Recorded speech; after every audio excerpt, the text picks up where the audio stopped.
on Clear Your Clutter Inside and Out, we're talking about keeping it real. Are you Pollyannaish and simply ignore what you don't like? Do you feel like if you don't focus on something, it won't ever come to pass? Learn how to keep it real as we begin our month focusing on summertime. Do you control your clutter, or does your clutter control you? On Clear Your Clutter Inside and Out, we'll teach you awareness as well as action steps to create change in your life. Come on, let's get started. Hey everyone. Today's episode was inspired by a couple things, and if you're watching this on video on YouTube, I'm definitely keeping it real with my hair. Kind of did this funky sticking out thing, pebbles or something like that, but having fun with it. I thought, you know what, you're talking about keep it real, because everyone that looks glamorous on YouTube, they have an entourage, time, money to do that. Fantastic. I don't. I like to keep it real. I've got lipstick on. I put some eyebrow stuff on. You know, as you get older, you need to your eyebrows get a little spare. And not to say without makeup, but I don't hire an artist and I'm someone do my hair.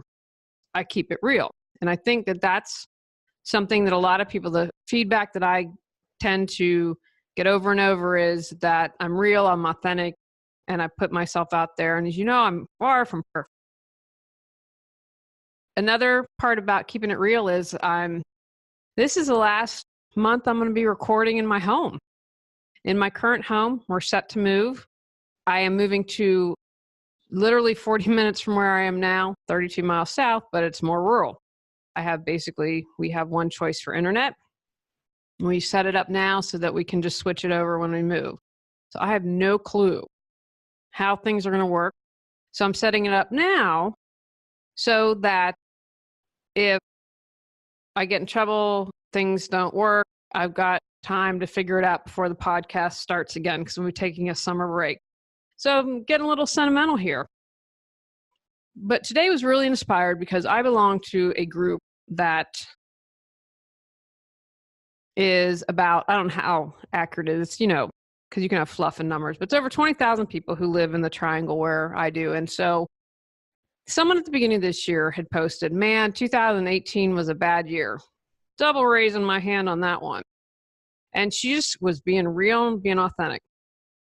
And then someone in another post slammed her. I mean, just went off on her. And it was just really mean because it's, you know who you're talking about. And just like, oh, you have to, everything is lovely. If you have that attitude, you're going to create it. And then there was kind of like Goldilocks, the just right of someone who posted, hey, I had a really bad year, but who wants to do a vision board for 2019? And I thought it was a nice medium. Why it was a good medium compromise is she acknowledged that she had a bad year and then she was taking action, right? I talk about awareness plus action equals change all the time. So I was really impressed with this person's solution.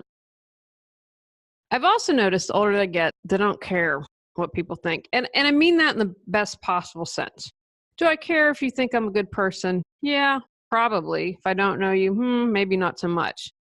Do I care if you're like, OMG, look at her hair? No, not at all. I spent too much of my life. If I could go back to my younger self, I'd say don't sweat the small stuff and don't allow others' opinions influence you too much. So how do we keep it real? Because stuff happens. We all have stuff that challenge us in our lives. And I encourage you to remember that. We're all going through things. And so not to excuse continual bad behavior, but just remember that. Sometimes say, you know what, maybe they're having a bad day and they just got really horrible news. Acknowledge and recognize stuff happens. Life isn't going to always be this smooth road. I had someone post the other day, how do you keep cheerful and focus on abundance and all these things when stuff happens? And it's, you keep it real, you have gratitude, and know that what goes down must come up. So just be aware stuff's going to happen. Be honest and evaluate where you are. And that example that I shared in the beginning of why it really inspired me to do today's episode, The person who was belittling the people who had 2018 had a really bad year wasn't acknowledging and wasn't honest about the situation. She was putting her blinders on to other people's pain. And so if you aren't honest about your situation, then a lot of times you can't evaluate it properly. You need to take a step back and kind of be neutral and release those emotions and say, okay, I'm in a bad relationship. How am I going to move forward? But if you're not honest and like, oh yeah, the relationship's fine. Oh, that's just your perception. He doesn't treat me well. And if he doesn't treat you well, then if you're not honest, you can't evaluate and course correct and take the steps that you need to. Remember what you can and can't control. I can control how I respond, what I think, what I say, what I feel, but I can't control other things. That was one of the hardest parts with my loss last year because so much I had no control over. And I probably was a little bit thinking that I did. And that's probably what caused a lot of my pain and suffering because I thought I've done everything that's been asked of me. I've done everything possible and it's not turning out. So be aware of what you can and can't control. I can't control what other people say and do, but I can stick up for the person and say, hey, you know what? Stuff happens. You're saying that everything's okay and not acknowledging other people's challenges isn't okay either. You aren't helping the situation. You're probably doing more damage than good. The mentor teacher that I no longer work with once told me that the law of attraction doesn't work for everyone.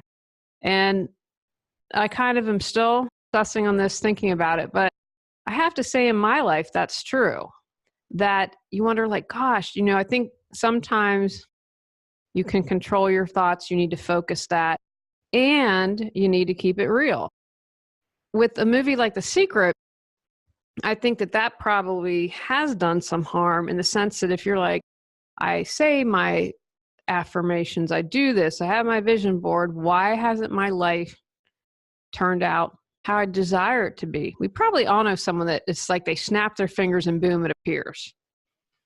I don't think that is for most of us. And in my personal belief system, I'm constantly thinking about this and refining it. I read a really great book called One by Richard Bach, which I think explains what can be a really complicated view of life very well. And he does it. He was a pilot on an airplane. So that's kind of how his metaphor that he uses.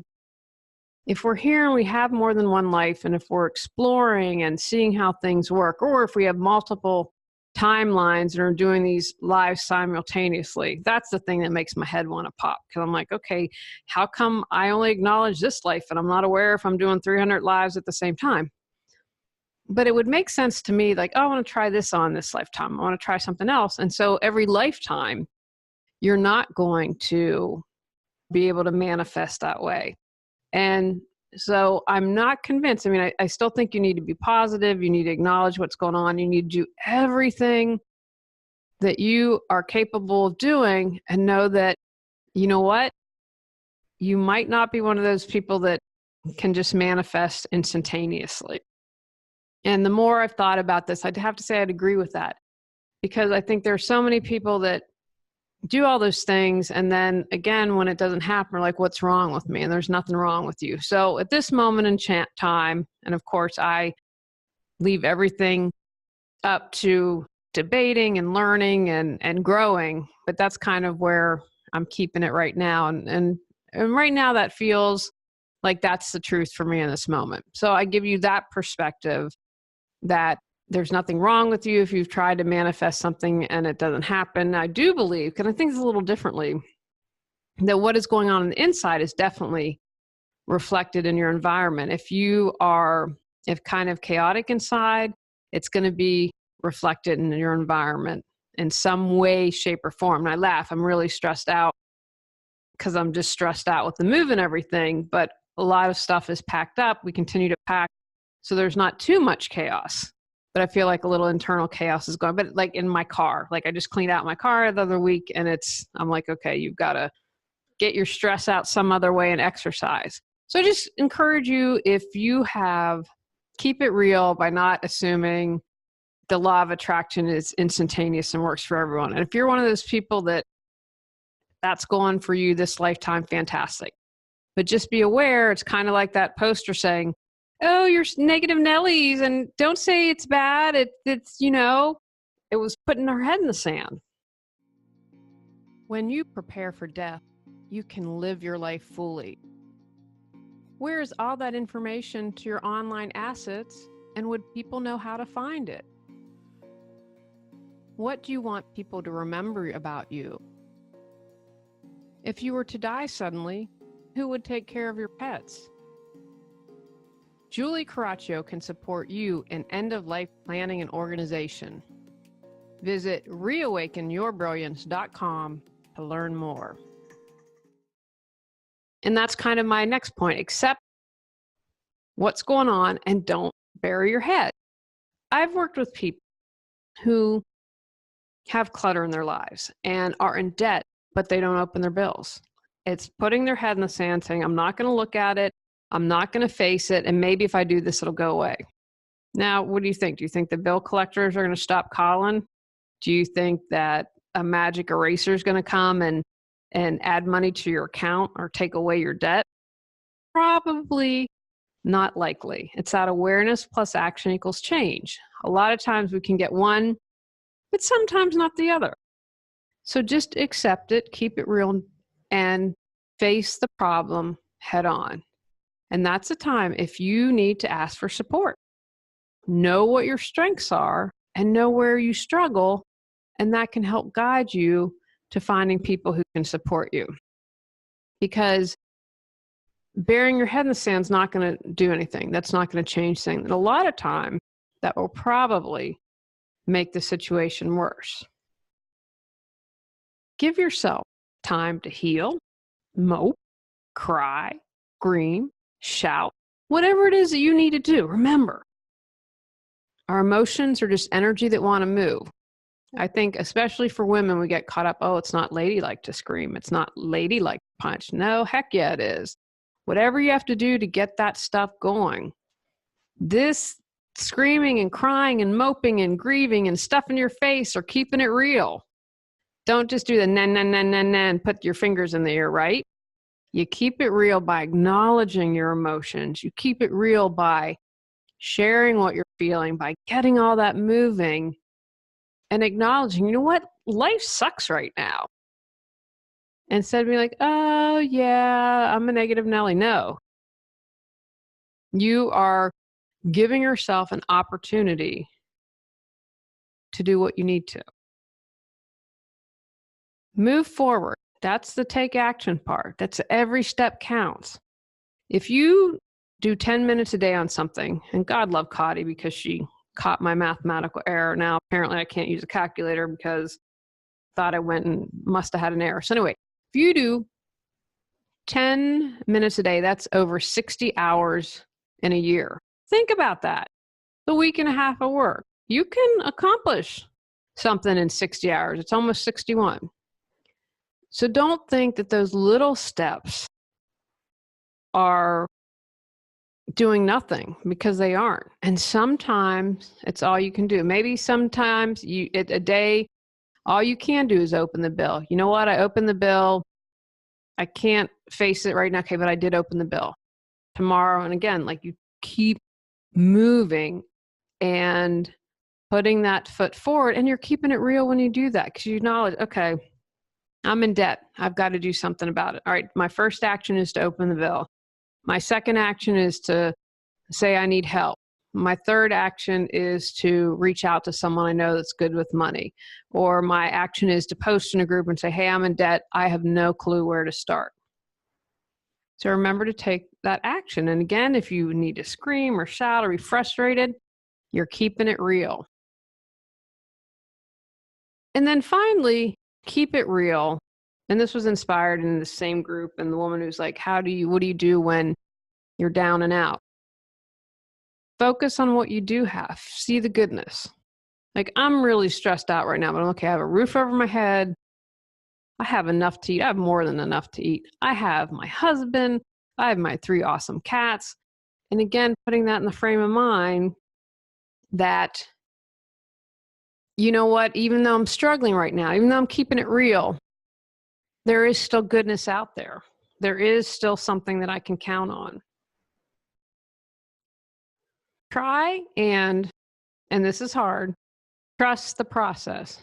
Trust that everything is happening for a reason. A lot of times we can't see the bigger picture. Have you always, hindsight's 2020? I'm sure you've heard that expression. Because there are things you might find out a year from now, like, oh, that was going on at the time. Interesting. That kind of changes things a bit and gives me a new perspective, right? Sometimes we get so caught up in the moment that we can't take that step back and try to look at the larger picture. And I was talking with a young child, and I was talking about how, spend your focus and energy, and not all the time, but okay, I'm going to visualize us winning the game today. And then maybe you win, maybe you don't.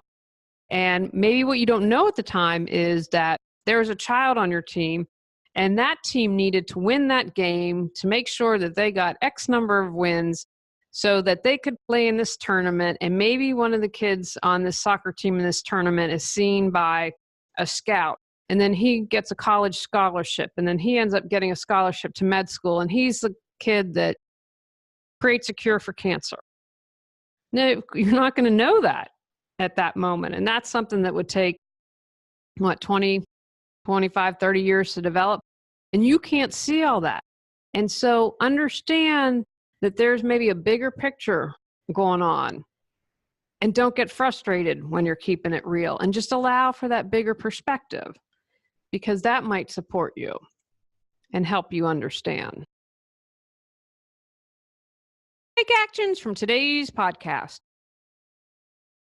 Acknowledge what happened. Do what you need to do. Cry, scream, punch. Accept that it is what it is. Move forward and do something every day. Be aware of the good. Understand you might not have the full picture. Trust the process. On next month's episode, we're talking about go out, clear your clutter to create the life you choose, deserve, and desire. When you clear your clutter, you can share your gifts with the world. Sign up for our free newsletter at reawakenyourbrilliance.com. If you've enjoyed Clear Your Clutter Inside and Out, please rate, review, and share us.